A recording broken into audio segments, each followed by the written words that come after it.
meu amigo, boa noite. E aí, tudo bem? Tudo tranquilo? Tá me ouvindo bem? Tô ouvindo bem. Tudo Então direitinho. tá bom.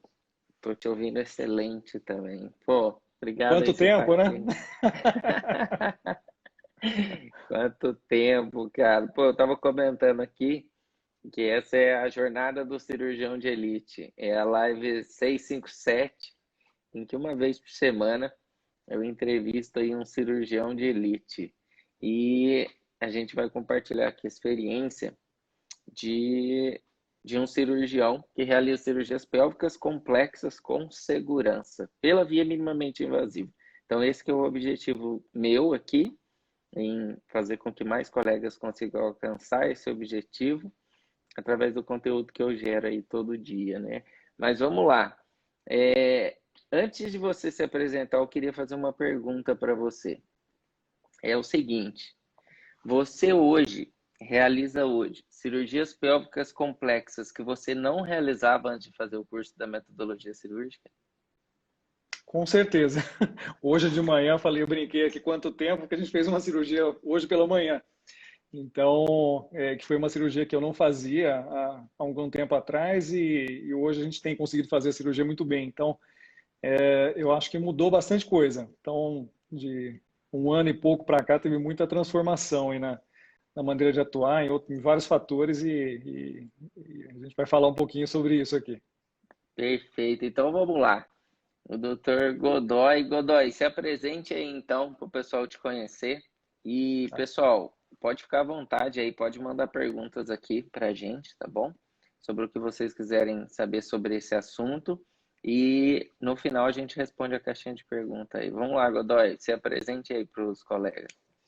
Então, eu sou Godoy, eu sou ginecologista em Campinas, fiz minha graduação em residência na Unicamp, depois me especializei em oncologia pélvica, defendi meu mestrado, depois passei a atuar com laparoscopia, tenho 13 anos de laparoscopia, e desde 2020 comecei a trabalhar na cirurgia robótica. E hoje minha linha de atuação é mais tratamento de endometriose e câncer ginecológico.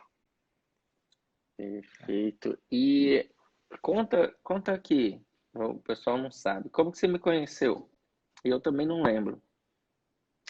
Então, conhecia assim de congressos, né? Então, o primeiro contato que eu tive foi em Barretos, depois em cursos, né? Que eu tinha assistido a participação do Marcelo nesses eventos. E quando eu fiz a minha certificação de robótica, eu precisava escolher um proctor, né? Precisava ter uma pessoa ali que me acompanhasse nas primeiras cirurgias. E faz parte do processo da certificação da robótica. Você tira o certificado, depois todas as primeiras cirurgias você faz com um cirurgião mais experiente. E a gente passou o contato, se iniciou assim, eu peguei um telefone, até liguei para o Marcelo, não sei se você lembra, perguntando se você aceitaria fazer essa parte do meu treinamento. Você se prontificou a vir a Campinas e tal, e a gente começou a operar junto e começamos uma parceria que vem sendo extremamente positiva, né? Muita coisa, muita evolução teve a partir daí. Mas esse foi o momento em que foi da proctoria, né? Mas a primeira vez que você teve contato comigo foi num congresso, num evento, num congresso? Teve um congresso de robótica que você fez aqui em Campinas, né, com uma apresentação. Então ali acho que foi um dos primeiros eventos ali que eu assisti, que a gente teve ali um início de contato. Mas eu insisti muito que a gente conseguisse ter essa parceria junto, porque são linhas de atuação semelhantes, então eu queria muita proximidade com alguém que fizesse esse tipo de procedimento e que eu pudesse ter evolução nesse contato, né? Aprender coisas novas e desenvolver essas metodologias que eu achava que precisava evoluir. E nesse evento em Campinas teve uma cirurgia ao vivo, né? Você chegou a acompanhar? Não, eu perdi a cirurgia. Teve um dia que foi teórico e no dia da É cirurgia verdade. eu tive um evento de família que eu não podia perder e acabei me ausentando. E fiquei me mordendo de ter perdido a cirurgia, mas eu perdi o evento da cirurgia em si. Fiquei Exato. sabendo Não, como foi e tal, depois eu acompanhei à distância. porque foi um evento interessante, né? Com uma cirurgia ao vivo. A cirurgia ao vivo assim, para quem, mesmo para quem já faz cirurgia, a cirurgia ao vivo é bem desafiadora, né? Eu estava te perguntando por causa disso, porque a partir do momento que você coloca o microfone, você começa a fazer a cirurgia, muda tudo, né? Porque, primeiro, porque o cirurgião se expõe, né? Se expõe para a plateia ali que está vendo, né? Para os Uhum, outros colegas, e você está sujeito a julgamentos, né? Isso uhum, é normal. Mas é difícil você lidar com julgamentos ruins, né? uhum, E outra coisa é que aquele ambiente é um ambiente que você tem que demonstrar toda a habilidade cirúrgica, a técnica de cirurgia, num pequeno espaço de tempo, com baixa chance de complicações. uhum, Então, assim, é um momento, para mim, é um momento muito interessante.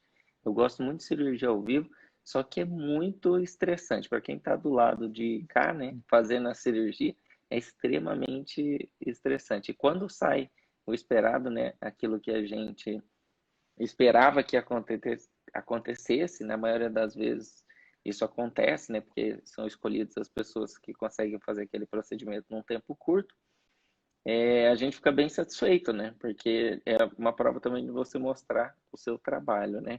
uhum. Mas veja, eu comento muito aqui com o pessoal sobre diminuir o tempo cirúrgico. E eu acho que isso é uma das coisas mais difíceis que a gente tem. Um Uhum. desafio muito grande em a gente diminuir a cirurgia que a gente já fazia, né? Então, Uhum. quando você, depois do nosso contato, você acabou participando do curso de metodologia cirúrgica, e aplicando a metodologia cirúrgica, é possível diminuir o tempo de cirurgia? A gente é interessante porque tem os tempos que que você até coloca no curso no início, quando você vê a primeira vez, parece que é impossível de atingir, né? Então, é um tempo que você fala, não, eu nunca vou conseguir fazer nesse tempo. E ele vai progressivamente diminuindo, né? A gente vai incorporando etapas na cirurgia que antes não eram feitas, descartando etapas que são desnecessárias, que a gente carrega junto, às vezes por muito tempo, como se fosse algo imprescindível de fazer. E naquele momento que você vai somando esses detalhes todos, a união desses detalhes todos fazem com que o tempo cirúrgico diminua, né? Confiança crescendo, uma série de fatores que vão mudando. E o tempo cai absurdamente. A diferença é muito grande. Então, isso faz uma.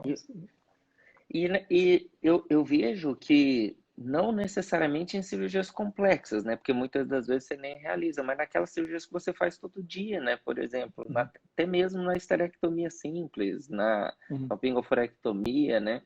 Você passa a ter alguns reparos anatômicos, alguns landmarks que talvez você nem considerava, né? Para a uhum. realização daquela cirurgia, porque a equipe já está preparada de outra maneira, né? Eu queria comentar aqui, eu até gravei um post sobre isso. Hoje a gente fez uma cirurgia e eu vou comentar aqui que eu acho isso muito, muito interessante. Hoje a gente fez uma cirurgia e no momento da cirurgia, você estava fazendo a cirurgia, houve uma colisão da sua pinça com a minha câmera.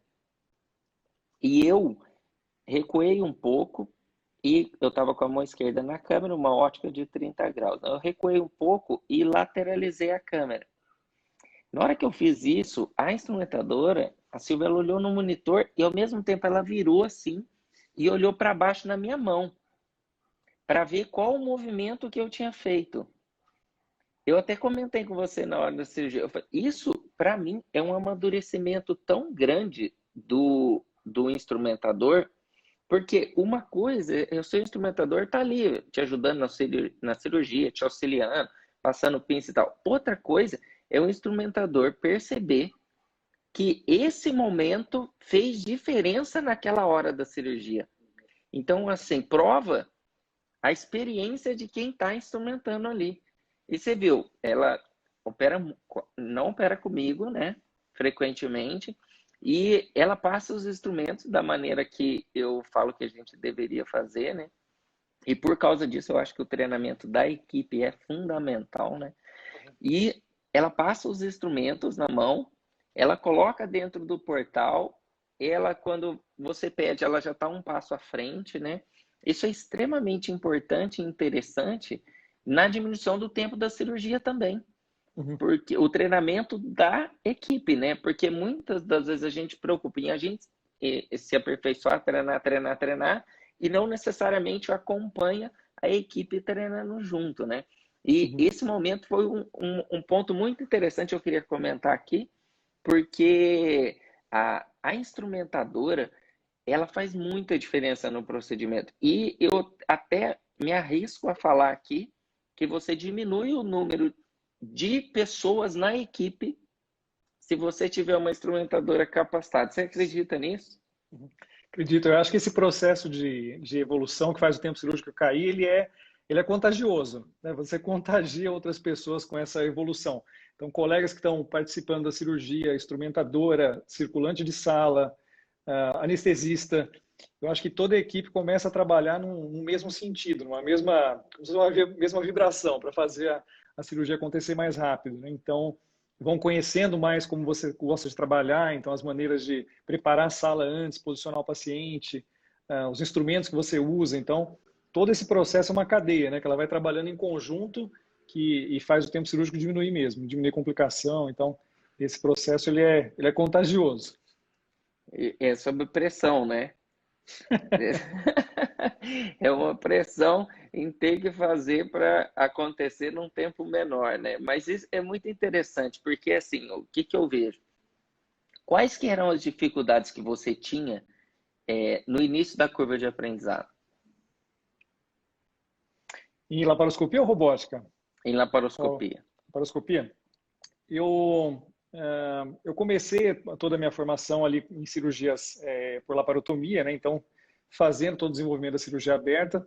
Quando passei para a cirurgia de vídeo, o impacto que eu tive no início era como se eu precisasse desenvolver de novo um pensamento em relação às cirurgias, né? Então, eu precisava, num primeiro momento, observar estruturas por uma visão laparoscópica, eu conseguia ver a cirurgia de uma outra forma, então passar a coordenar movimentos, então uma série de etapas ali, como se tivesse que reiniciar uma série de coisas. Eu achei que a mudança para a robótica foi uma mudança bem significativa, mas muita coisa da laparoscopia a gente carrega junto, né? A entrada na laparoscopia pela primeira vez é muito diferente, porque você tem que mudar conceitos, então você passa a olhar a cirurgia de uma outra forma, enxergar outras coisas, enxerga muito mais detalhadamente, e aí você passa a ter mais atenção aos detalhes para que a cirurgia saia de uma forma mais eficiente.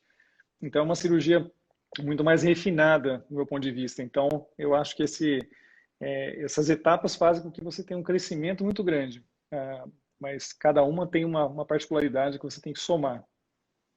Você acha que todo cirurgião laparoscópico, vou falar laparoscópico, cirurgia minimamente invasiva, deveria fazer o treinamento de cirurgia robótica? É uma questão interessante. Eu acho que a gente.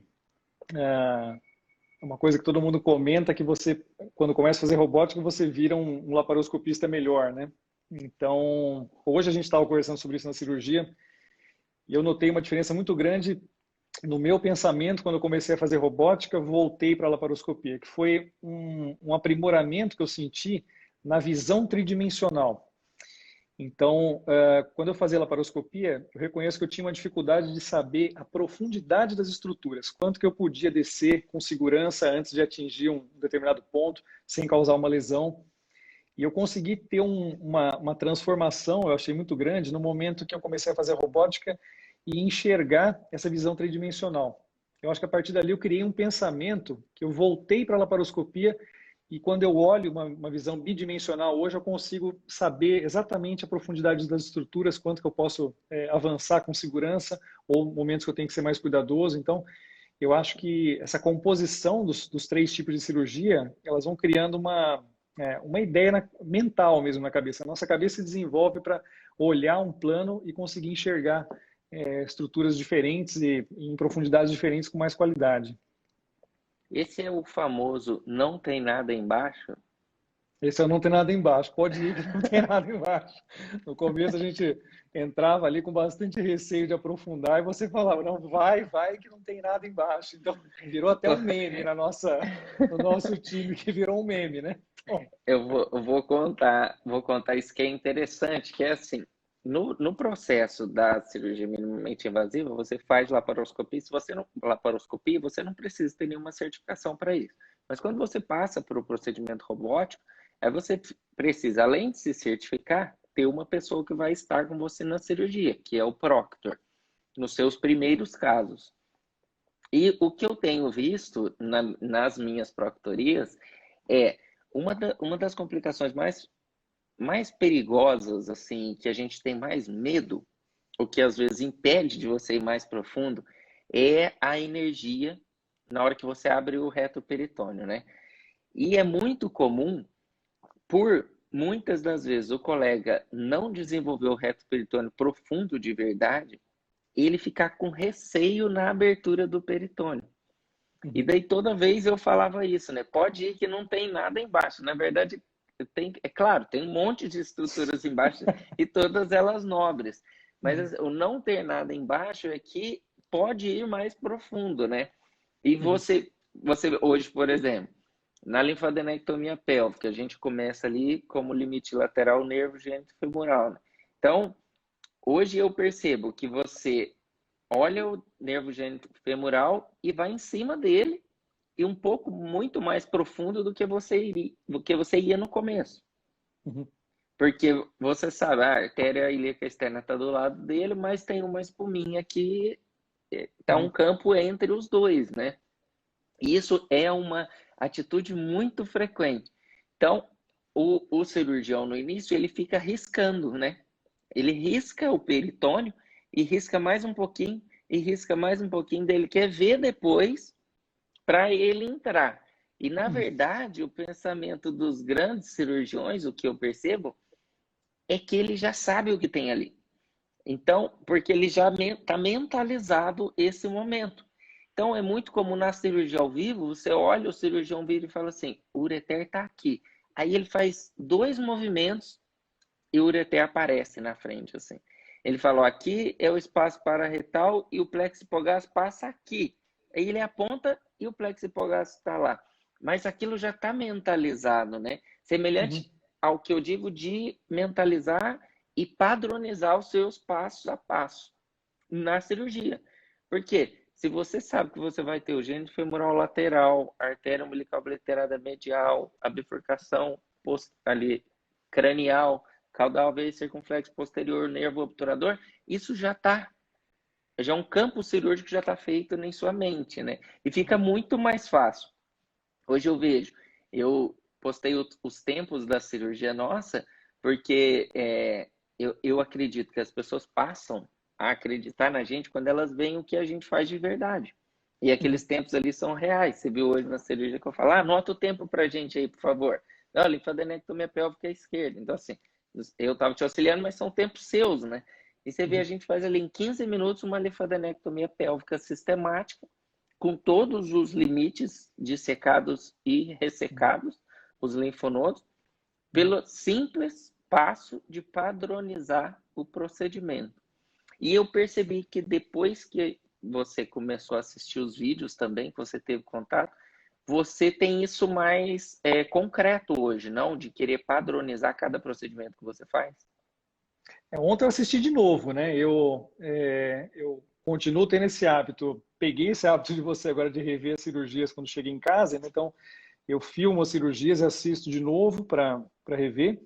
E ontem eu entrei no curso e revi cirurgias suas da cirurgia que a gente ia fazer hoje, né? Eu continuo fazendo isso, porque eu acho que sempre você pega um detalhezinho, um pulo do gato ali que pode fazer a diferença, né? Então, vendo o procedimento de quem é mais experiente, vendo os seus próprios procedimentos, a gente consegue evoluir muito, né? Assistindo de novo.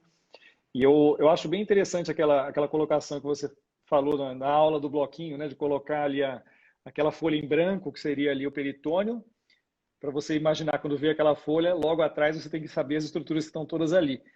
E eu acho que a terceira etapa é enxergar essas estruturas numa visão tridimensional. Eu acho que é como se fosse tira a primeira folha do bloquinho, vê as estruturas e depois reposiciona em uma visão tridimensional. Quando você tem isso na cabeça e abre os espaços, realmente a cirurgia vai com muito mais eficiência, né? Desenvolver os espaços antes faz ficar muito mais tranquilo de dissecar.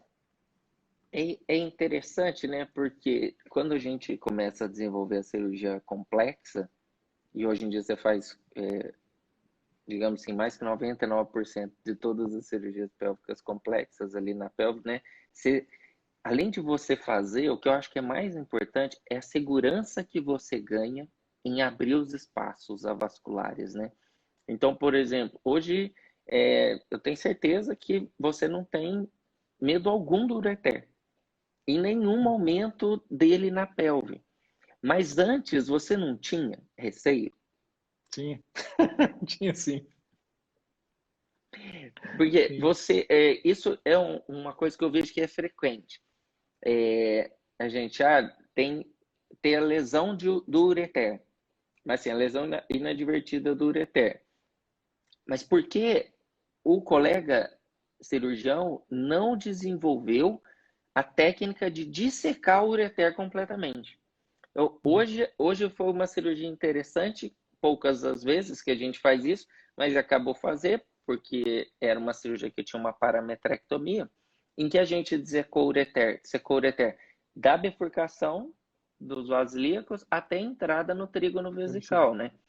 Até na Uhum. entrada da bexiga.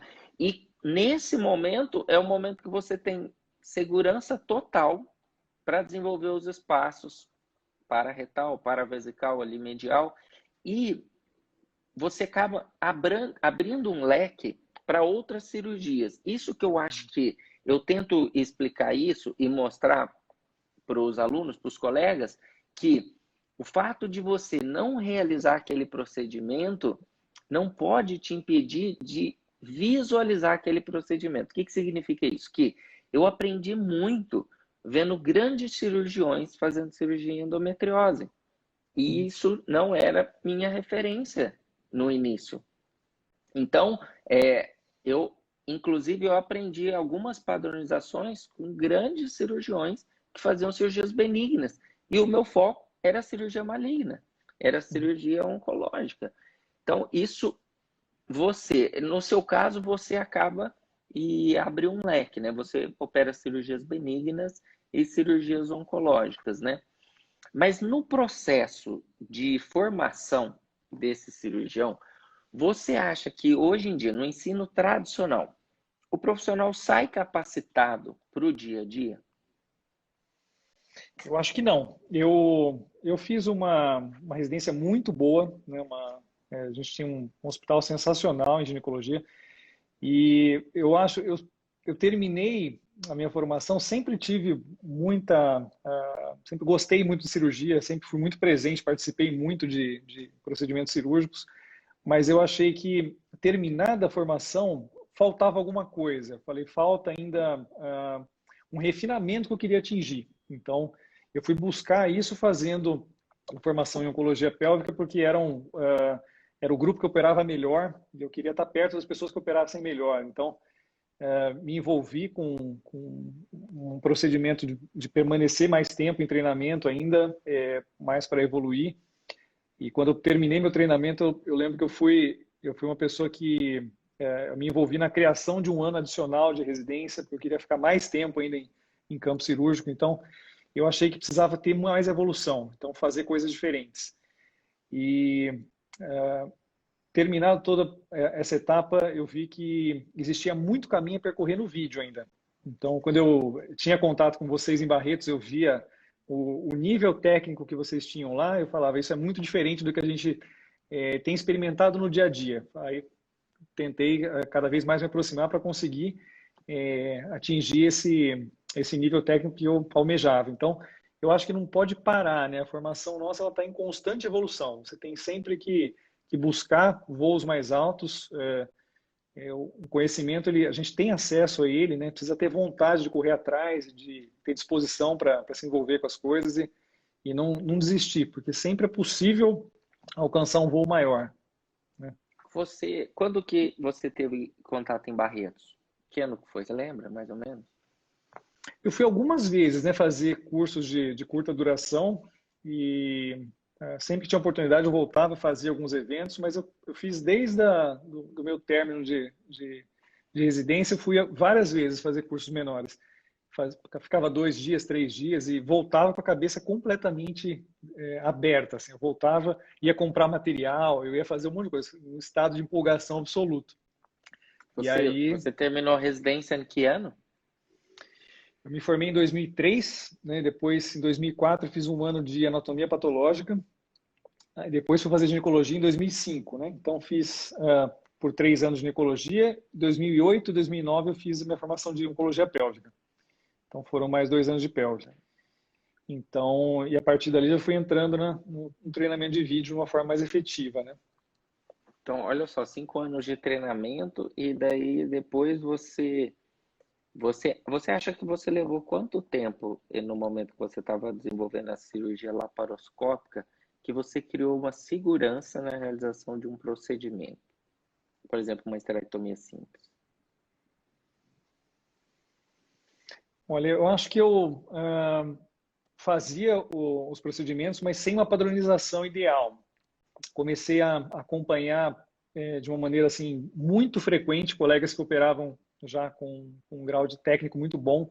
Passei a entrar em campo semanalmente nessas cirurgias e como auxiliar primeiro, depois comecei a reproduzir nas minhas cirurgias. Então eu fazia a cirurgia, tentava fazer aqueles passos que eu assistia e tentava imitar, fazendo cada vez igual, depois assistia vídeos e ia buscando conhecimento dessa forma. E eu acredito que foi até um processo bem rápido, porque eu já tinha bastante conhecimento, essa migração eu consegui fazer até de uma maneira rápida. Mas eu acredito que a gente evolui sempre, né? Então, entrar em cirurgia e acompanhar outros colegas, você sempre aprende alguma coisa diferente. Eu hoje aprendi coisa, ontem eu aprendi, amanhã eu vou aprender. Eu acho que é sempre assim, a gente está sempre em constante evolução. E você, quando você se inscreveu no curso de metodologia cirúrgica, você achou realmente que você ia ser transformado do tanto que você acredita que foi? Eu queria, né? Então, Não, eu exato. acho. Eu fui o Mas você segundo a me inscrever, pensou, né? não, você pensou assim, eu vou fazer um curso online, não Uhum. é presencial. Todos os cursos que eu participei até hoje foram presenciais. Eu não vou ver o cirurgião fazendo uma cirurgia ao vivo. Ele vai ter um conteúdo só teórico e eu vou transformar a minha cirurgia. Você acreditava mesmo? Eu não sei responder isso. Eu acho que eu queria muito, né, alcançar essas transformações e mergulhei de cabeça. Assim, eu acho que se a gente se dedicar e dá para aprender muita coisa assistindo outras pessoas fazerem, né? Então, eu acredito muito que precisa ter essa etapa. Gostei muito da possibilidade de rever as coisas várias vezes. Eu gosto de ver, rever, porque cada vez eu vejo de um jeito diferente. Então, cada vez eu tenho atenção a um nível de detalhe diferente daquilo que eu estou assistindo. Então, essa possibilidade de ir e voltar, assistir várias vezes, eu acho que é muito eficaz. A gente consegue depois dar esse salto para fazer o procedimento com muita tranquilidade, né? Mas são etapas Você que têm que se sabe, somar. mas você sabe que eu percebo assim, ó, quando eu abro inscrições para o curso, entram diversos alunos. E todos têm acesso ao mesmo conteúdo. E eu falo isso, por isso que surgiu o termo do cirurgião de elite, porque baseado nos atletas de elite, os atletas de alta performance. Porque todos os atletas que competem entre si, eles têm a mesma chance, teoricamente. Mas na prática, a garra, a determinação de cada um é que vai fazer com que o resultado seja diferente. Então, a gente está em contato aí em 8 meses, 10 meses, mais ou menos isso. E nesse momento você já fez cirurgias que antes você nem fazia, né? Muitas das vezes, porque a gente estava junto, mas também eu tenho certeza que melhorou a sua cirurgia que você faz com a sua equipe, né? Visualizando única e exclusivamente o conteúdo online. E eu vejo isso, que é o mais difícil que eu acho na formação do cirurgião de elite, não formação do cirurgião. Se você fizer qualquer especialidade que seja cirúrgica, você sai considerado cirurgião. E você está apto a realizar um procedimento cirúrgico. A gente não precisa de nenhum um certificado para isso, diferente que a gente está vivendo com a robótica hoje, né? Qualquer cirurgião que ser formado e na residência dele tiver um vídeo, um hack de vídeo, no outro dia que ele da formação, ele está apto a fazer laparoscopia. Ele pode indicar qualquer procedimento, né? E esse não é um cirurgião de elite. O cirurgião de elite é aquele que tem as métricas que a gente passa no curso, é aquele que busca diariamente melhorar, né? E isso faz a diferença. Só que a gente tem um problema. O nosso dia a dia. O nosso dia a dia, ele é catastrófico. Ele é assim, ele é triste, assim, porque você passa o dia inteiro trabalhando e você tem que se aperfeiçoar naquilo que muitas vezes não dá tempo de você se aperfeiçoar, por causa também do ambiente pessoal, ambiente familiar, né? E a disciplina é que faz a diferença na formação desse cirurgião de elite. Então, assim, o fato de você ter o vídeo para assistir no dia anterior tem um poder que eu comentei isso no curso lá, quando você fez a inscrição, e você foi um dos colegas que fez isso com frequência. E até tornou-se isso um hábito, né? Virou um mini hábito e agora é uma coisa frequente. E eu tenho certeza que, por você ter visto a cirurgia ontem, hoje a sua cirurgia foi melhor, mas, além disso, você teve dificuldade hoje, que você, ao rever o vídeo agora, depois do procedimento, vai ser de uma forma diferente. É sempre assim. Isso Acho que... não é? Uhum. É assim. Ontem pode comentar. Pode falar. Não, pode comentar. Ontem assisti o jogo da Argentina e Colômbia, né? Terminei de ver o jogo, estava tarde já. E aí eu sentei no computador e falei, eu vou rever, porque é interessante, eu acho que a gente pega detalhes realmente que aparecem naquele momento, que os detalhes estão ali, né? Eles estão presentes ali. Então, numa apresentação, numa maneira de você conseguir expor uma estrutura. Então, eu lembro que eu comecei a ver o vídeo, eu estava cansado, porque o nosso dia é caótico realmente, né? Já era tarde quando eu comecei a ver. E sentei ali, assisti por bastante tempo e acordei. Então, foi até difícil depois de pegar no sono, porque eu me interessei e fui assistindo. E eu acho que isso faz com que você chegue na hora da cirurgia mesmo com a cabeça diferente. Então, acrescenta muito na hora de começar o procedimento, né? Desenvolver todas as etapas que tem propostas, né? Ontem eu estava conversando, fazendo uma mentoria ontem à noite, e com um dos alunos do curso de metodologia cirúrgica, e o que a colega comentou comigo foi o seguinte: ela falou, ó, eu sou chefe de um serviço de oncologia ginecológica e eu faço, ela é ginecologista, faz as cirurgias benignas e cirurgias malignas, então tem pessoas com formação, pessoas em formação junto dela. E ela falou, dependendo do nível técnico que você esteja, você visualiza o curso de uma forma diferente. Então, tem alguns detalhes ali nas cirurgias que, dependendo do nível técnico que você esteja, você não vai identificar. Você não vai identificar. Isso é muito interessante, porque isso é semelhante a você ler um livro em que você não está preparado e amadurecido para aquele momento. Por exemplo, o nível de investimento. Ou até mesmo, quando, por exemplo, você vai aprender uma língua e você chega num país já sabendo a língua, ou você chega num país com conhecimento muito básico da língua. O nível de aproveitamento é totalmente diferente, né? Mas estar no país diferente faz você crescer independente do nível técnico que você esteja. Então, eu acho que essa é a essência do curso. Porque ela falou, os próprios colegas dela mais jovens comentaram com ela, mas por que você está no curso da metodologia cirúrgica? Num curso onde que tem você, que é minha chefe, e tem eu, que sou um residente que estou aprendendo. Você está lá no grupo de discussão do Telegram, né? Assim, mas por quê? Ela falou, porque essa busca do conhecimento faz diferença. E uma coisa que faz diferença é o seguinte, quem é mais experiente, ele assiste o vídeo inteiro e 5 minutos do vídeo vão fazer uma diferença num procedimento dele. 5 minutos só. Não o fato de passar os portais, o fato do uso da mão, qual a melhor mão, qual o posicionamento. Isso provavelmente o colega já faça com excelência. Mas ela comentou o seguinte, ela comentou um passo muito interessante, a linfadenectomia paraórtica. A linfadenectomia paraórtica, eu acho que sem sombra de dúvida, é uma das cirurgias mais desafiadoras assim para quem faz oncologia ginecológica. E pela parte técnica, que é simples.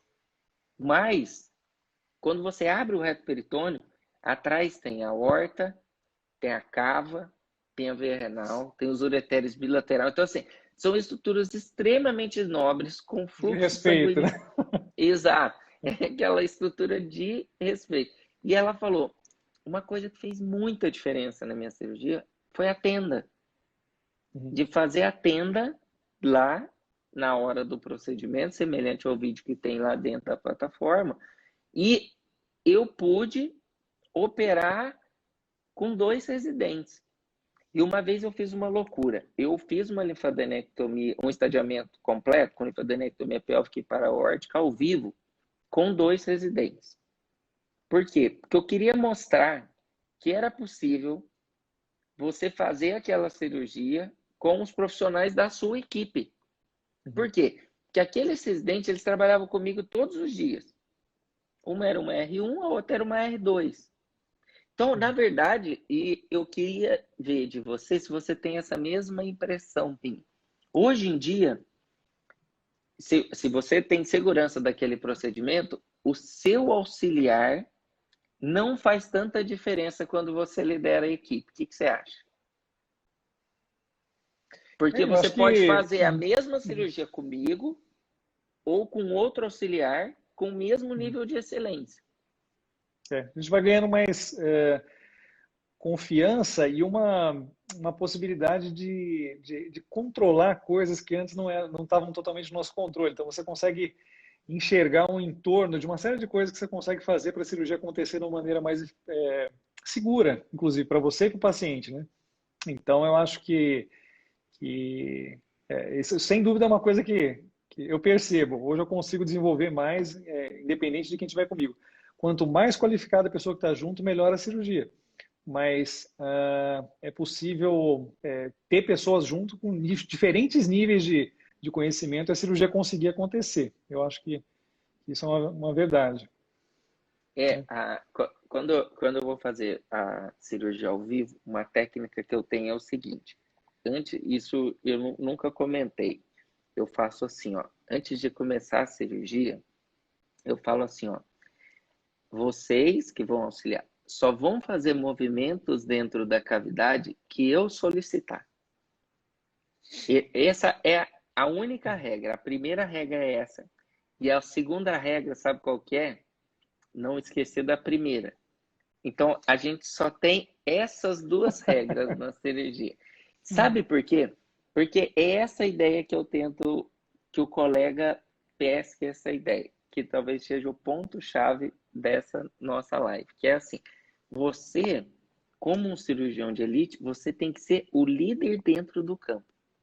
Então, assim, todo mundo tá ali para ajudar, com fome e com sede de ajudar. Mas quem auxilia, auxilia. Quem manipula, manipula. E quem faz a câmera, faz a câmera. É simples assim. E se essa orquestra estiver bem organizada, você consegue fazer o procedimento mais rápido. Aquela pinça não atravessa a sua pinça para fazer dissecção, abrir algum espaço para você. E numa cirurgia, por exemplo, numa cirurgia ao vivo, você não tem esse problema assim do excesso de ajuda que gera alguma Atrapalha. confusão e atrapalha. Exato. Então, essa é a regra básica. E hoje em dia você viu, se você fizer a cirurgia com um auxiliar e você fizer com outro auxiliar, e se você só der comandos a ele, a cirurgia flui muito mais rápido. Você não concorda? Concordo. Acho que é assim, sim. E a gente trabalha hoje com muito detalhe, né? Essas cirurgias de alta complexidade são cirurgias de extremo detalhe, né? Então a orquestra tem que trabalhar toda junta mesmo, senão qualquer coisa que desafine ali aparece, porque é um processo muito delicado, né? Então, mas é importante ter essa conversa com o auxiliar antes e mostrar que o auxiliar tem que auxiliar, qual que é a função de cada um, né? Ter isso bem estabelecido, porque quando essa mistura de funções às vezes atrapalha mesmo. Então, e é sempre na ânsia de ajudar, né? A pessoa quer ajudar e prejudica. E Já aconteceu olha com só, todos, com certeza. exato, exato, porque todo mundo tá ali para ajudar e quer ajudar, né? E Uhum. na ânsia de querer ajudar, às vezes pode até atrapalhar. Quando você migrou da cirurgia laparoscópica para a cirurgia robótica, você, eu vejo que uma dificuldade muito frequente é a perda do tato na cirurgia robótica. Porque a visão 3D, eu, por exemplo, especial, quando eu entrei em contato com a visão 3D, eu não tive problema quanto a isso. Ontem uma colega comentou comigo que o problema dela é a visão 3D. As primeiras cirurgias, o que mais me impressionou foi a perda total do tato na cirurgia. Para você, qual foi o impacto maior quando você transicionou da laparoscopia para a cirurgia robótica? Acho que a parte mais difícil foi coordenar todas as funções, o nível de atenção que tinha que ter para trabalhar com energias distintas nas duas mãos, né, coordenando com o pé, controle de câmera. Então, eu terminava as cirurgias com dor de cabeça. Eu lembro que eu fazia cirurgias ali, a gente fez cirurgia de 3, 4 horas, eu terminava sempre com dor de cabeça, pelo nível de concentração. Eu ficava o tempo todo ali naquele estado de tensão para controlar tudo. E eu não achei difícil a visão em si também. Eu acho que é uma coisa que só me acrescentou. Não tive tanta dificuldade de enxergar o tridimensional. Mas a coordenação simultânea de muita coisa que você divide na laparoscopia com o auxiliar e na robótica você faz tudo sozinho. Muita coisa sozinho. Então, essa coordenação, esse estado de concentração, que antes eu ficava pensando, eu preciso pisar em tal pedal, eu preciso mexer a mão de tal forma, até essas coisas se tornarem automáticas, houve um tempo de bastantes dores de cabeça. Hoje eu acho que esses processos eu tenho feito sem pensar mais, igual dirigir um carro. Você vai fazendo, mas você não está pensando no que está fazendo. E hoje eu faço concentrado na cirurgia e não no equipamento. Então, eu acho que isso faz com que desenvolva mais rápido, mas no começo tem essa dificuldade de incorporar uma técnica nova, né? Então, E antigamente você gravava todas as suas cirurgias?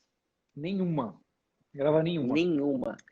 zero, não gravava cirurgia nenhuma. Eu fazia no máximo, tirava uma foto no celular para poder mostrar para o paciente o que ele tinha antes e depois, né, de resolvida a cirurgia, mas assim, com volume Nossa, grande de essa cirurgia, não gravava nenhuma, eu fiquei surpreso agora. E qual foi a primeira zero. cirurgia que você gravou? A primeira que eu gravei, acho que É. foi a nossa primeira robótica. E você, olha só, pô, fantástico isso. Você assistiu ela depois? Umas 20 vezes por aí. E o que que você achou hoje em dia com o nível de dissecção que você está comparado com aquela primeira cirurgia? Ah, muda muito. Eu acho que muda bastante. Fui aplicando uma série de Cara, como, coisas, né? como Então que muda pode completamente. mudar muito em 8 meses? Ah, É que não eu, contei. eu, eu falo isso, mas eu falo isso porque as pessoas não acreditam. E daí aqui está a prova real de que você precisa, que é obrigatório você gravar a sua cirurgia. Gente, se você não grava a sua cirurgia, a partir de Sim. amanhã você tem que gravar a sua cirurgia.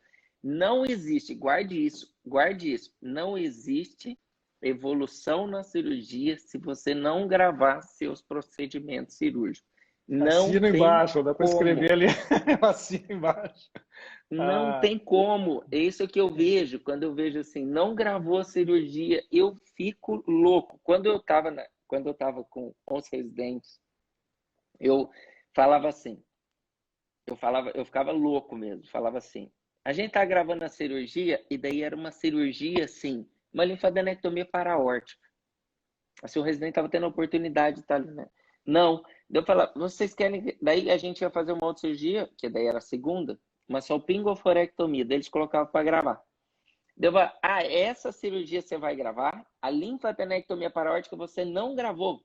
É isso? Porque você vai querer apresentar num congresso uma salpingoforectomia, é isso? Então, mas como que pode, em 8 meses, você conseguir avaliar um procedimento cirúrgico seu e ver uma evolução tão grande?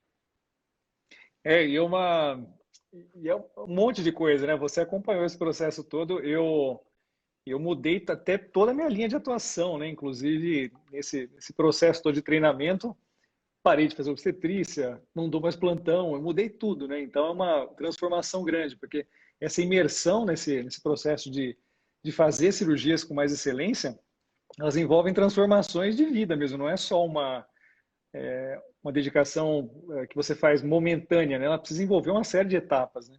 Então, isso, como eu falo, esse processo de evolução, ele é contagioso. A gente acaba descobrindo, né, dentro de atuações profissionais, paixões que a gente tem. E dentro daquilo, você encontra motivações para cada vez desenvolver mais, né? Então, acho que é muito importante isso, a gente encontrar coisas que gosta de fazer e mergulhar de cabeça, porque é ali que você encontra satisfação pessoal, uma série de coisas, né? Então, essa era a minha Então, pergunta para você. Que olha só como é pesado isso, né? Eu até compartilhei uma frase que você colocou num dos posts, né? De sim, que depois da gente ter contato, você ter contato, né, com a metodologia cirúrgica, transformou uma parte da sua carreira, né? Como sim. isso é um negócio muito intenso, né? É muito forte, assim, a carreira de uma pessoa ser transformada baseado em uma metodologia, né? Como que pode isso?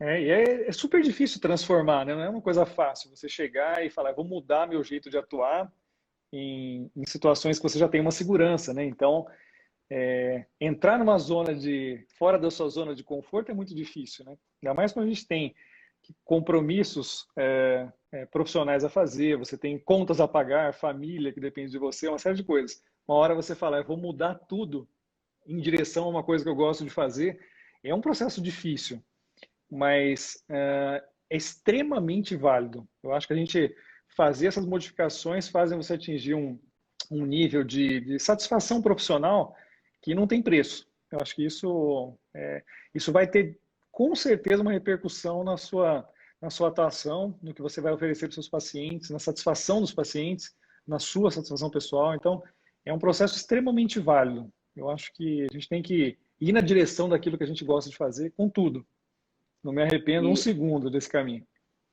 então, olha só, é interessante que você teve benefícios indiretos quando você acabou adotando uma metodologia cirúrgica e até mudando o estilo de vida, né? Do Uhum. que como você fazia para o que você faz hoje, né? E isso repercute até no ambiente pessoal, não familiar. Sem dúvida. Na você tem hoje você tem muito mais prazer em indicar uma cirurgia robótica ou minimamente invasiva do que você tinha no passado. Por quê? Porque você tem convicção de que você faz aquilo com excelência. Uhum. Então, alguns colegas me questionam assim. Depois tem uma pergunta que a gente vai responder uma pergunta. Ó, alguns colegas me questionam assim. Mas é difícil eu convencer o paciente de que a gente tem que fazer cirurgia robótica.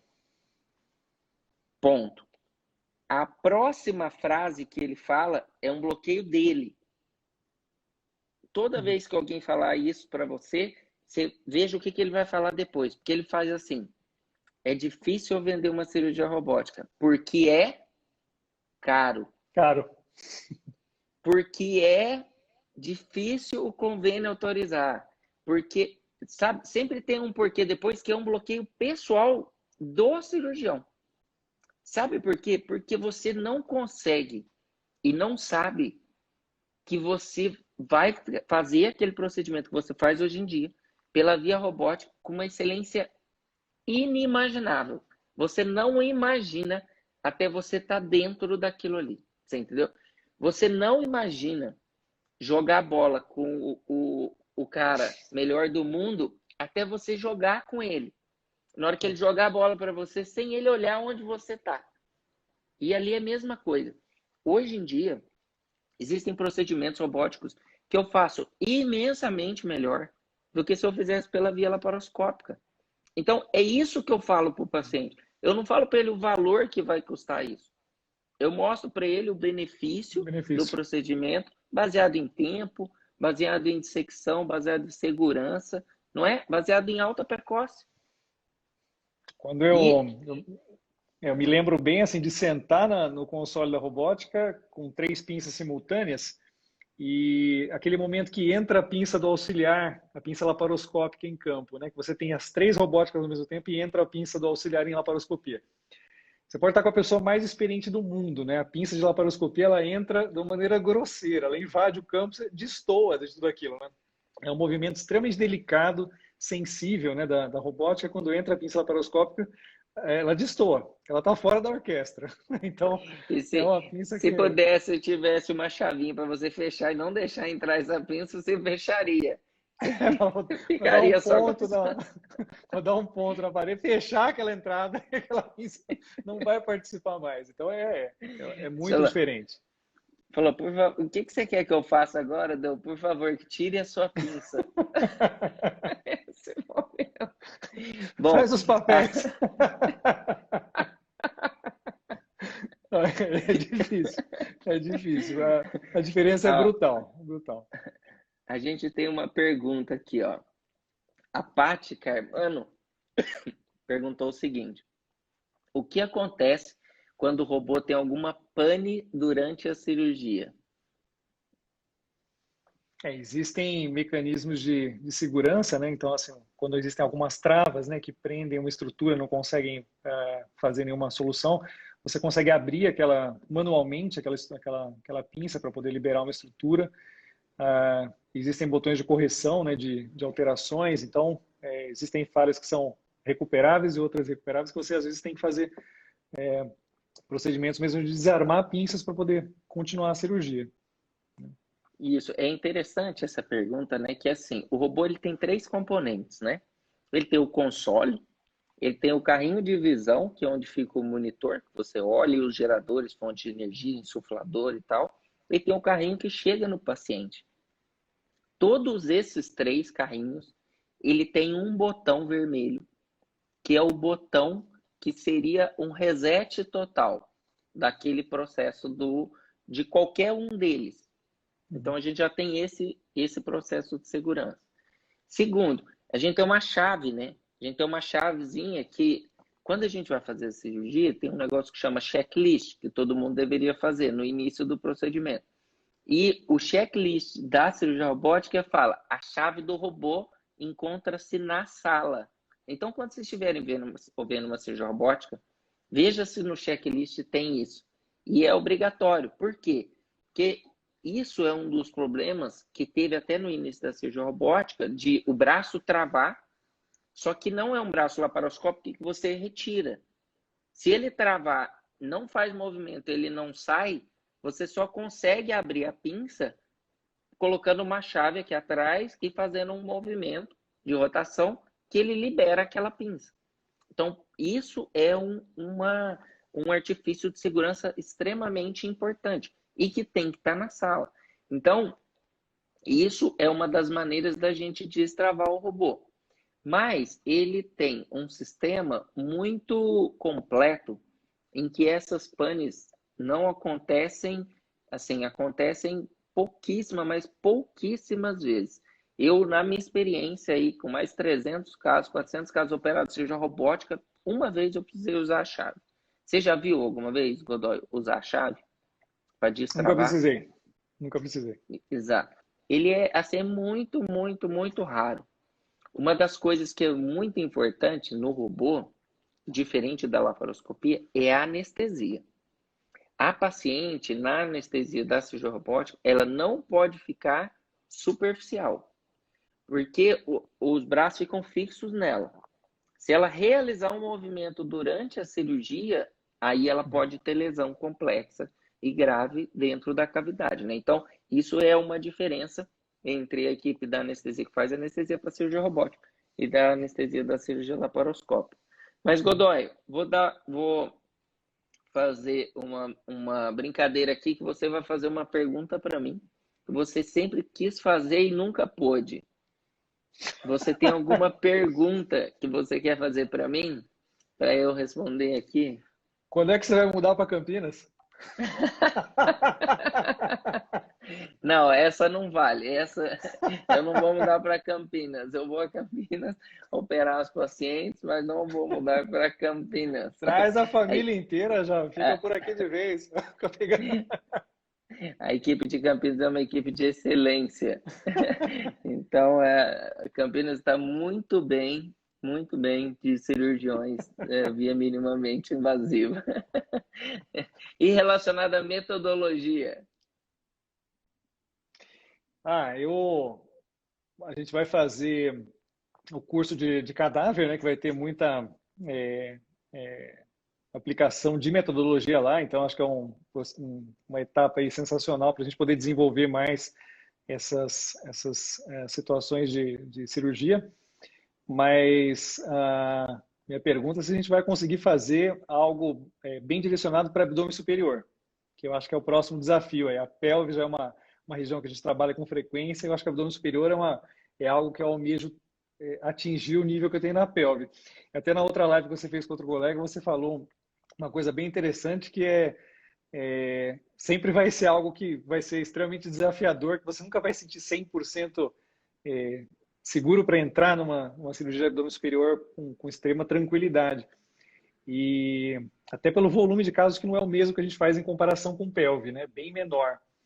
Então, como fazer para ter um desenvolvimento maior em abdômen superior, né? Fazer isso com mais frequência e conseguir reproduzir com a mesma excelência que a gente consegue fazer na pelve, numa área que você trabalha com menos frequência. É uma pergunta interessante, porque quando a gente vai para o curso de cadáver, e a gente vai ter agora em agosto, né? E a gente a gente já encerrou as inscrições, mas a gente abriu uma lista de espera. Então, se você tem interesse, manda um direct para mim lá, com uma lista de espera, que talvez a gente consiga colocar mais alunos dentro desse curso. E o curso é lotado de colegas com o interesse do desenvolvimento da cirurgia. Só que eles são de níveis técnicos diferentes. Então, qual que é o objetivo principal do curso? É ser individual. Então, assim, você, por exemplo, quer desenvolver uma cirurgia, uma linfadenectomia paraórtica. Então, na hora da dissecção do cadáver, a gente foca com que você faça isso. A gente mostra o instrutor que está na sua mesa, e é um instrutor por mesa, né? Um expert de excelência aí do país vai estar lá do seu lado, e eu também, em todas as mesas. Mas a gente, além de ter o conteúdo que vai mostrar você fazer isso com segurança, e mais do que isso, em pouco tempo. Porque a partir do momento que você tem a segurança, que você conhece os limites anatômicos, mas eu quero que você faça aquela cirurgia no menor tempo possível, porque é um benefício. Você vai chegar a fazer um estadiamento completo em 1h30. E a paciente, 1h30, ela tem condição de ter alta precoce, até mesmo no mesmo dia. Então, lá no ambiente do cadáver, e você não vai sair 100% preparado, mas você vai sair 100% seguro. Porque lá, o cadáver, você consegue retratar a realidade e você vê aquelas estruturas que você tem medo. Você tem insegurança em lesar. E daí, o passo a passo é mostrado lá. Por quê? Porque tem um cadáver que eu faço a dissecção na hora lá, para você ver ao vivo, e você vai reproduzir aquilo que você viu no seu cadáver. Por quê? Porque não tem os professores mostram os vídeos da dissecção, mas você não tem o vídeo no dia anterior do curso do cadáver. Então eu vou fazer a cirurgia ali ao vivo. Então eu vou fazer a dissecção, vou te mostrar os truques, as dicas, que é aquele pontinho que vai fazer diferença na hora da sua cirurgia, e você vai reproduzir no seu cadáver. Mas eu vou falar um negócio para você. Esse vai ser... Você já fez algum curso de cadáver? Fiz com um robô, né? Um procedimento, mas foi mais trabalhando em pelve. Certo. Mas assim, não esse focado em anatomia, né? Não. Você vai ver. Esse vai ser talvez talvez não, eu vou falar talvez aqui porque vai ficar gravado, depois a gente vai ter essa gravação, mas vai ser o primeiro de muitos, porque vai ter um professor lá, que ele já fez 20 cursos de cadáver, ele fez 20 cursos de cadáver, e ele vai dar aula de como que o curso de cadáver mudou a vida dele na cirurgia. Você vai ver, uma experiência de um profissional que já fez mais de 20 cursos de cadáver. Por quê? Porque cada vez que você faz, você está num nível técnico diferente. E é aquele momento Aproveita a que a gente... diferença. Exato. É aquilo que a gente comentou. Então, por exemplo, hoje talvez algum colega queira aproveitar a pelve profunda. Outro colega queira fazer a esterectomia simples. E não tem problema nenhum nisso. Porque é o nível dele, é o momento dele. Mas vai ter um momento em que você vai ter que dissecar o nervo ciático. Você vai querer dissecar o plexo sacral, o hipogastro. Você vai querer ir lá em cima e dissecar a veia renal. Você entendeu? Que esse é o momento que você está comentando. Então, assim, é um ambiente livre. Sorte que a gente tem a oportunidade de estar fazendo isso aqui no Brasil, né, com a importação desses cadáveres. Por isso é um curso um pouco mais caro do que a gente está acostumado, mas eu tenho a convicção de que faz diferença na vida das pessoas. E dentro desse processo que eu criei de formação, eu vejo que é a ponta da formação. É quando a gente tem no início, aí a gente passa a ter a cirurgia em campo e no momento a gente tem o treinamento prático, que é esse, né? Então eu acho que é de realmente muito válido. E você vai ver, depois a gente vai conversar de novo sobre isso e eu tenho certeza que você não vai ter arrependido de ter feito o curso e vai querer fazer outros cursos para ver, putz, eu podia fazer essa dissecção agora no cadáver, por exemplo, a que a gente fez hoje. Eu falo, eu podia fazer essa parametrectomia secando todo o plexo hipogástrico. Eu ia ver ali no útero sacro a altura que ele entra e o nível que eu posso fazer a dissecção, por exemplo, do útero sacro. E faz muita diferença. Eu dissecar o ureter desde do trígono vesical até o rim. Então, você vai ter uma segurança grande em ver aonde que ele cruza, por onde que ele passa, próximo ao colo, próximo à bifurcação ali dos vasos ilíacos. Então, é um curso extremamente importante e interessante para quem quer desenvolver a cirurgia pélvica. Eu falo pélvica, né? A maioria dos colegas que fazem pela cirurgia pélvica complexa. A pelve, um espaço muito pequeno, extremamente rico em estruturas nobres, né? Mas olha só, se você, para a gente encerrar aqui, se você pudesse dizer algo para quem está tentando melhorar sua performance em cirurgia pélvica complexa por via minimamente invasiva, nesse momento, o que você diria com a sua experiência? Tem que estudar bastante, né? Então, buscar todas as ferramentas possíveis de ensino que a gente tem hoje, né? Eu lembro que quando eu me formei, esses cursos mesmo, como de cadáver, a gente só tinha que ir para os Estados Unidos ou para a Europa para fazer. Hoje a gente tem acesso a isso aqui, né? Então, vídeos, acompanhar pessoas mais experientes fazendo, trocar ideias com colegas, né? Conversar, trocar experiências sobre o que deu certo, sobre o que deu errado. Então, eu acho que tudo isso é extremamente enriquecedor para desenvolver. E esses materiais existem. A gente tem que se dedicar a encontrar tempo realmente dentro de um dia caótico para conseguir se dedicar a isso e correr atrás. Eu acho que é o único jeito. Tem que fazer acontecer. Exatamente. A frase da live é: você é a pessoa que pode fazer acontecer. Exatamente. É isso aí. Hoje eu coloquei um post falando que a gente tem que se desafiar todo dia, né?